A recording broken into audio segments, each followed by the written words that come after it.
Hey, what's up you guys? Welcome back to the gaming channel Despwns. Today we are talking about Reaper, generally just how he performs in the game against other heroes in Overwatch, and tips and tricks so you can get better at playing him. So first off, I'll just say that I think that Reaper is a really balanced hero. He's easier to counter with Genji or even tank heroes like Reinhardt. His ultimate is a pain in the ass, but it's also easily dealt with and predictable. But all in all, I do believe that Reaper is just a very balanced hero. So first and foremost, Reaper's main weapon is the Hellfire shotgun that deals the most amount of damage to a hero that is close to Reaper. The fall off distance of those shotguns though being pretty far away, so you're still able to deal a decent amount of damage to a hero that is far away, but it does do a significantly less amount of damage. Also, because of their burst-like nature, you are able to do a shitload of damage from the shotguns, easily killing low health heroes like Tracer and Zenyatta, but also surprisingly being a good counter against usually annoying heroes like D.Va, Roadhog, or Lucio. But also because the weapons cover an area in the burst, you can actually be more lenient on aiming because you don't have to be as precise to get hits with them, which is great for someone like me who can barely hit anything as it is. So if you're a total trash player, just play Reaper, because just remember, it always could be worse. You could play fucking Torbjorn.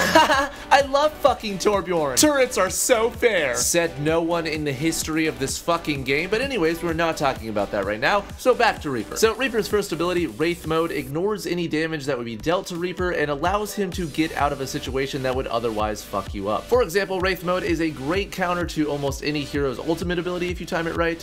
Heroes like D.Va, Mei, Soldier 76, McCree, Pharah, Genji, Tracer, Bastion, Hanzo, Junkrat, Reinhardt, Winston, and Zarya's ultimates can easily be countered by Wraith Mode, making Reaper's survivability much better. As far as my opinion as to when to use Wraith Mode, I would say use it as often as you like, but not when the situation isn't dire enough to use it. So what I mean is use it as often as you can, but if you're not, you know, on the payload and no one's attacking you, don't just be like, lol, let me just Wraith form for no reason, lol. Like, the best time that you can use it is when like a bullshit Mei tries to attack and slow you, or like I mentioned, some dickwad sets off an ultimate, or if you're just, you know, getting pelted by attacks and you need to get away to go get a health pack. Definitely do it as often as you can. So you're probably wondering why I didn't use Wraith Mode right there when I got frozen by Mei's ultimate, and the rest of the enemy team actually wasn't anywhere close to there, so I really was in no threat of being killed. But as soon as I was in any danger of being, you know, pelted by bullets, etc., I probably would have used Wraith Mode and just gotten out of there. But, you know, there's no use in actually using it and have it go on cooldown if you are in no danger of being killed. So Reaper's second ability is his teleport ability, which actually is much more underwhelming than you'd think.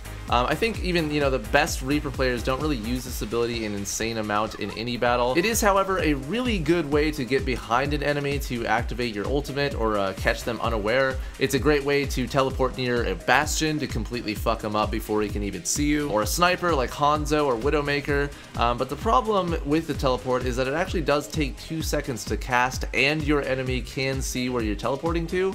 So a lot of the time you'll teleport and a cheeky Hanzo will just, you know, sit there and wait for you to appear and then just headshot your ass before you can move. So not fun, just really not fun. With every death comes me laughing at Reaper cause he tried to be sneaky, lol. Fuck you, Hanzo! Ha ha ha, my hitbox is so big it needs its own zip code. Fucking Hanzo. Anyways, so another super useful tool that Reaper has at his disposal is called the Soul Orb passive ability, and this basically just allows you to collect little soul orbs when players die in the game, and each one of them heals you for a little bit. So really useful because, you know, Reaper isn't the most easy hero to keep alive. A Bastion can fuck Reaper up in like 2 seconds, turrets completely fuck him up, Hanzo and Widowmaker, so adding the soul orb sort of just balances Reaper so that he can actually heal more than most attack heroes aside from Soldier 76. The really only downfall to this ability is that sometimes the orbs are out of the way and you need one like immediately, so, you know, in those cases you can just Wraith form and go look for, you know, a health pack, because most maps, all maps, are littered with health packs, so you kind of just have to know where they are.